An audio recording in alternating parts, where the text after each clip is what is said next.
여러분, 안녕하세요. 완전의 발굴한리를 풍기는 김대현 박사입니다.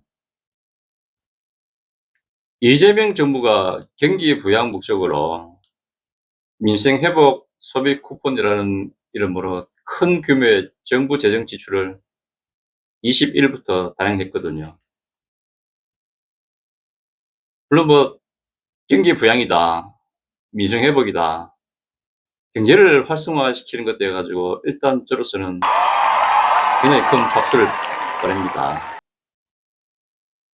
그런데 경제 성장은 단기 부양책으로는 우리가 익히 예전에 호황이라고 알고 있는 1980년대나 90년대처럼 그렇게 경제가 어느 정도 잘 돌아갈 때 그것처럼 이렇게 되돌아가기에는 상당히 역부족하다.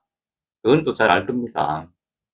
말 그대로 그땐 내일 가 가지고 또 일할 수가 있고 또 일자리가 있다는 것, 어디 가서든 일할 수 있다는 것, 그런 장밋빛 청사진을 솔직히 국민들은 다 안고 있었거든요. 또 그게 또 사실이고요. 그런데 그것도 얼마 못 가 가지고 1997년도에 외환위기라는 경제적 위기를 한번 크게 맞았잖아요. 거의 내일 가 가지고 일을 할 수 있다라는 그런 기대 심리가 사라진 거죠. 그러다 보니까 인제 이 심리가 많이 위축될 수밖에 없었죠, 그때는. 그런데 그게 그 여파가 지금까지 오고 있는 것도 사실입니다. 근데 우리가 알고 있는 경제 성장이라는 것은 숫자인 그 GDP로 이렇게 그걸 인제 해석을 하지 않습니까? 이런 GDP 책정하는 데 있어 가지고 세 가지가 방법이 있는데 첫 번째 지출하고 두 번째하고 분배, 세 번째 생산인데 이게 같아야 한다. 즉 GDP 삼면 등가 원칙이라고 이게 성립을 해야 된다는 거거든요. 이 중에서 가장 많이 GDP를 산출하는 방법은 지출입니다. 그러니까는 가계 소비 지출, 정부의 소비 및 투자 지출, 그다음 이제 기업의 투자, 마지막으로 순수출 이렇게 되는 거죠. 물론 여기에서는 세부적인 규칙이 또 따로 존재합니다. 예를 들어 가지고 일정한 기간이 돼야 되는 것이겠죠. 그리고 또 제외할 건 제외해야 되겠죠. 그러니까는 해외 생산 이런 제품들, 중간재, 또 시장에서 거래되지 않는 이런 저하나 서비스 이런 거, 중고차 거래나 이런 것도 소유권 이전 이런 거 다 뺀다는 거죠. 제가 말씀드리고 싶은 부분은 경제가 주된 것이 아니라 정부의 정치 전략적인 해석인 거거든요. 그러니까는 이 민생회복 소비 쿠폰이 분명히 정부 지출은 사실 맞습니다. 이 지출된 금액이 그러니까 총 예산이 약 한 13.9조 예 된다고 하죠. 엄청 크죠. 우리나라 요 25년도 예산이 한 670조 정도 되는 걸 제가 알고 있거든요. 그러니까 거기서 한 2% 정도 차지하는 규모가 되는 건데, 근데 예산이라는 것은 이미 전년도에 예비비까지 다 포함해 가지고 다 책정된 거거든요. 여기서 예비비는 그 예산의 한 1% 정도밖에 안 되기 때문에 그럼 나머지 1%는 내년도 예산을 미리 가져오느냐, 아니면은 이미 책정된 예산에서 또 쪼개가 또 가져왔느냐. 여튼 정부는 지출이 더 늘어난 건 사실입니다. 그만큼 명목 GDP가 증가했다. 이렇게 또 말씀드릴 수가 있는 거죠. 정치는 좀 확대 해석하는 그런 경향이 좀 있습니다. 그러니까는 당정은 경제 성장을 시켰다 라고 보도할 수 있겠죠. 원래 GDP 산출은 결국은 내년에 나오니까 내년 또 뭐가 있습니까? 지방선거가 있거든요. 그 영향이 미칠 수 있다는 거죠. 그러니까 민생 경제를 두고 정치적 해석을 하는 건 당연하다. 이건 어쩔 수 없다. 정부를 비판하는 것은 당연합니다. 왜? 그만큼 큰 돈을 굴리잖아요.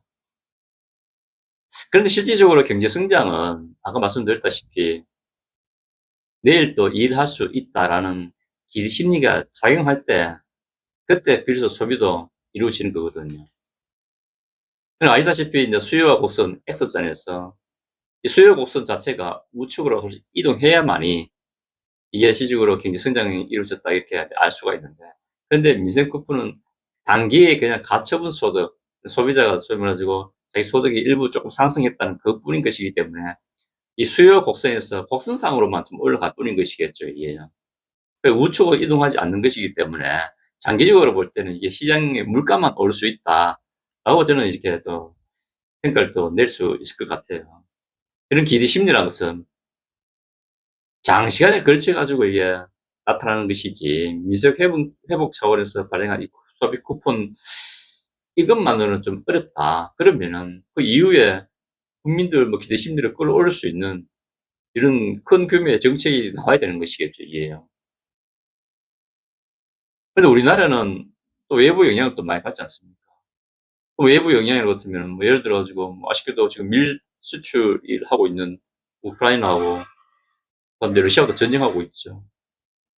또 이 뭐 석유를 또 대규모로 또 이렇게 수출하고 있는 중동에 또 이런 정치적인 불안정하고, 그러다 보니까 세계적으로 정치 경쟁이 굉장히 불안하죠. 그런데 또 더 골치 아픈 것은 트럼프가 관세를 못해도 15% 이상 올리겠다고 이렇게 얼음장 놓고 있으니까 우리나라 정부도 지금 골치 아픈 것이고, 더더군다나 또 뭐 관세 협상이 또 결과가 안 나온 거 보면 지지분 협상이 또 잘 안 되고 있다 이거죠. 이게 또 우리는 묵고 사야 되고 그러니까 또 밀은 또 수입이 되지 않겠습니까? 그럼 또 뭐 이 석유 원유도 수입해야 되는 것이고, 또 겨울 되면 또 보일러 돌려야 되겠죠. LNG 수입해야 되는 것이고, 석탄, 철광석 이런 광물들 이 수입하다 보면 원자재 가격이 또 올라갈 수밖에 없는 거거든요. 또 더군다나 또 일반 식당에서는 키오스크다. 그다음 째 뭐 종업원 대신 뭐 로봇 도입이다. 뭐 결국은 사람을 고용하지 않는다는 거잖아요, 이게. 정부도 왜 이런 고민 안 하겠습니까? 정부뿐만 아니라 국민의힘도, 그 이전 정부도, 이 정부죠. 민주당도 똑같이 지금 고민하고 있는 겁니다. 여튼 뭐 정부가 지금 현재 주인이기 때문에 뭔가 다른 걸 준비해야만이 경제 성장이 될 수 있을 수밖에 돼야 되겠죠. 근데 여기에 대한 해답은 과연 책 속에 있을까요? 제가 봤을 때는 그건 없습니다. 그건 확실합니다. 뭐 좀 정치적인 해석을 한다 해놓고는 좀 경제적인 이쪽에 좀 많이 넘어갔었는데, 여튼 뭐 민생 쿠폰은 대통령 지지율은 분명히 조금 올라갑니다. 당연히 언론도 우호적인 기사를 팍팍 쏟아내겠죠. 그럼 여기에 따라가지고 뭐 대통령 공약 이행은 분명히 속도를 좀 낼 수밖에 없는 하나의 동력원이 된 건 사실이죠. 그러니까 소비 쿠폰 하나가 정치적으로 상당히 많은 행동을 할 수 있는 보정수표가 된 것도 사실입니다. 그런데 그게 과연 언제까지일 것인가?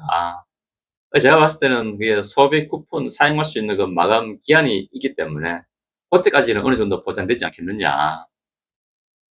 저는 그렇게 보지만은, 근데 시장을 또 활성화시키겠다고 했는데, 아까 말씀드린 대로 뭐 시장에서는 로봇 도입이다, 뭐 키오스크 도입이다, 뭐 이렇게 했는데, 뭐 작은 그러한 뭐 또 경영하는 업체에서 그런 뭐 소위 말해가지고 뭐 식당에서는 종업원을 자르거나 고용하지 않는다. 그러면 결국 어떻게 됐습니까? 가계 소득이 줄어들거든요. 가계 소득이 줄어들면 지출이 안 일어나죠, 당연히. 이 더더군다나 이렇게 이제 널리 이제 대중이 또 거기에 대해 가지고 더 편승하게 되면은 심리적으로 불안정을 느끼고 이러니까 결국은 소비 대비 지출액을 줄일 수밖에 없는 거죠. 예전 IMF처럼. 근데 결국은 경제 성장을 엄만히 정부가 원하는 대로 공약대로 이게 끌어올릴 수 있을 것인지 솔직히 저는 거기에 대해 가지고 제가 장담 못 하겠습니다. 좀 더 오늘 또 얘기 좀 길었는데 뭐 정리하겠습니다.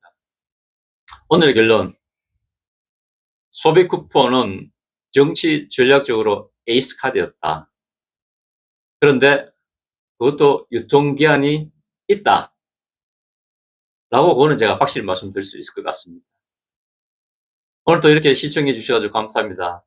좋은 시간 되시고 무더위 잘 이겨내시기 바랍니다. 감사합니다. 바이바이.